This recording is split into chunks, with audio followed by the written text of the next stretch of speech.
Hello everyone, welcome to Surya education channel. First time మన channel చూస్తున్నట్లయితే please like, share, subscribe చేసుకోండి. Today 8th class physics lesson చెప్పుకోబోతున్నాము. దాంట్లో ఈరోజు మనము 11th లెసన్ నక్షత్రాలు సౌర కుటుంబం లెసన్కి సంబంధించిన బిట్స్ చూస్తున్నాము. ఆ బిట్స్లో ఫస్ట్ బిట్ చూడండి. భూమిపై నుండి చూసినప్పుడు చంద్రుడు సూర్యుడిని పూర్తిగా ఆవరించినట్లయితే డాష్ ఏర్పడుతుంది. ఆప్షన్స్: ఏ పాక్షిక సూర్యగ్రహణం, బి సంపూర్ణ సూర్యగ్రహణం, సి వలయాకార సూర్యగ్రహణం, డి మిశ్రమ సూర్యగ్రహణం. దీనికి సరైన సమాధానం బి సంపూర్ణ సూర్యగ్రహణం. సెకండ్ బిట్ చూడండి. భూమికి దగ్గరగా ఉన్న గ్రహం: ఏ బుధుడు, బి శుక్రుడు, సి గురుడు, డి శని. దీనికి సరైన సమాధానం ఆప్షన్ ఏ బుధుడు.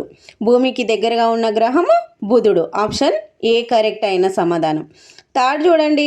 అన్ని గ్రహాలకెల్లా ప్రకాశవంతమైన గ్రహం: ఆప్షన్ ఏ బుధుడు, బి గురుడు, సి శుక్రుడు, డి శని. దీనికి సరైన సమాధానం బి గురుడు. నెక్స్ట్ ఫోర్త్ వన్ చూడండి. భూమికి చంద్రుడు ఒక ఆప్షన్స్: ఏ సహజ ఉపగ్రహం, బి కృత్రిమ ఉపగ్రహం, సి తోకచుక్క, డి ఆస్టరాయిడ్స్. దీనికి సరైన సమాధానం ఆప్షన్ ఏ సహజ ఉపగ్రహం. భూమికి చంద్రుడు ఒక సహజ ఉపగ్రహం.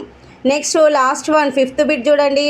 భారతదేశం మొట్టమొదటిసారిగా ప్రయోగించిన ఉపగ్రహం: A INSAT, B Kalpana, C Aryabhata, D EDUSAT. దీనికి సరైన సమాధానం సి ఆర్యభట్ట. ఇంతటితో ఈ లెసన్కి సంబంధించిన బిట్స్ అయిపోయినాయి. అయితే ఈ లెసన్ లోపల కొన్ని ఇంపార్టెంట్ బిట్స్ ఉన్నాయి, ఒకసారి చూసుకోండి. తోకచుక్క, అదేవిధంగా గ్రహాల యొక్క వాటి పేర్లు, వాటి వ్యాసార్థాలు అవి ఉన్నవి కొంచెం చూసుకోండి. అదేవిధంగా గ్రహాల వివరాల పట్టిక కూడా ఉంది, ఒకసారి చూసుకోండి. Thank you all of you. ఇంతటితో ఈ లెసన్కి సంబంధించిన క్లాస్ అయిపోయింది. మీ కనుక మన క్లాస్ నచ్చినట్లయితే ప్లీజ్ మన ఛానల్ని లైక్ చేయండి, మీ ఫ్రెండ్స్కి షేర్ చేయండి, మన ఛానల్ని సబ్స్క్రైబ్ చేసుకోండి. మనం పెట్టే ప్రతి వీడియో నోటిఫికేషన్ రూపంలో మీకు వస్తుంది.